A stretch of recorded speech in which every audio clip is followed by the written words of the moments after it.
There's no easy way to say this, Wesley, so I'm just gonna come right out with it. Mommy and Daddy are splitting up, pal. Who makes these laws? Wesley's property? The outstanding issue is the custody arrangements. I'll assign a veterinary behaviorist to evaluate you both. Wesley is on the verge of psychological disarray. He is better off with me? It's my place or no place. You can't do this! Say bye-bye to Mommy. So that is a clip from the 2016 comedy Who Gets the Dog? But it is a common real-life scenario for a lot of couples. And as we count down to Valentine's Day, we want to help anyone on the verge of tying the knot.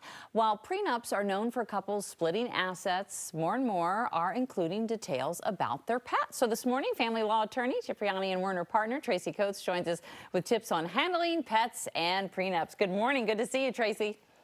Good morning. Thank you so much for having me. Great to see you as well, Holly. Okay, so are we talking about pets we bring to the marriage or pets we acquire after we get married?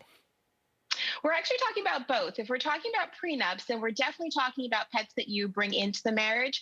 But if you do get married and you don't have a prenup or a postnuptial agreement, we really want to plan for those pets that you've acquired during the marriage as well to figure out who is going to care for them after the divorce ends. Yeah, so how do we set up these terms? I mean, how does this work?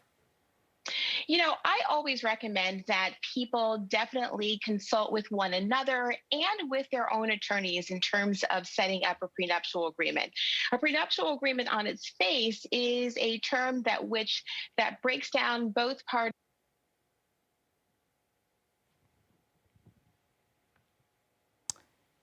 Okay, it looks like we've lost Tracy's audio, so maybe we can work on that a little bit. One of the issues that comes up for now, and they've been working to change some of these laws, is that, you know, we think of our pets as like our kids.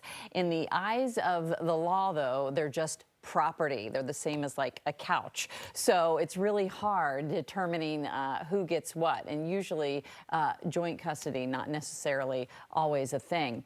Hopefully we'll get Tracy back and we'll be able to talk more, but we're still working on that for now. One of the things she says that you do need to do, though, is think about the expenses of the pet when you're trying to figure out, you know, how would we move forward if we split up? Who's able to best care for the pet? Does the pet tend to like someone else more? You know, usually the pet gravitates to one or another, and sometimes you need to be honest with that. Tracy, are you back? I am back. Can you hear me, Holly? Yes, I can hear you perfectly. All right. So before we were so rudely interrupted by technical problems, you were saying, go ahead. So I was saying it's really important to make sure that your pets are cared for both before, during, and after the marriage. So one of the things that you want to look at is really who is caring for this pet, who has the ability to pay for the expenses for the pet. You know, we're looking at things like emergencies, insurance, and any other outstanding expenses when you're talking about prenups for, similar to that you would for a child, although with your human babies, if you will, you can't necessarily set up the same amount of structure that you can for a pet. And I heard you mention, Holly, also, I mean, this indication that pets are generally considered a property is an idea that is really starting to be rethought and recalculated.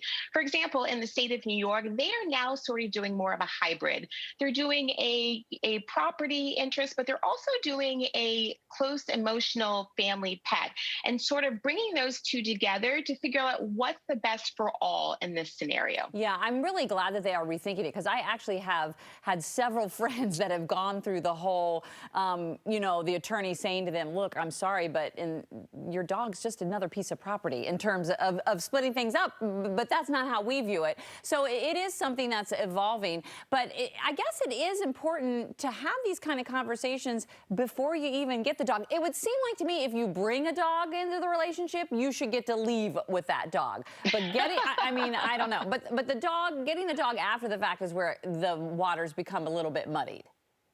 You're absolutely correct. I mean, typically, if you're bringing in a piece of property, unfortunately, although a lot of dog moms and dads don't think of their dogs as property, but if you're bringing a piece of property into the marriage, then absolutely. I mean, I work with clients that have both cats and dogs, but also in this area, horses. And so sometimes these pets are very, very important to these individuals, as they should be. They want to make sure if they're going to bring a pet or an animal into this marriage, that they're certainly going to leave with them. But, time happens, people get bonded differently, you start to have kids.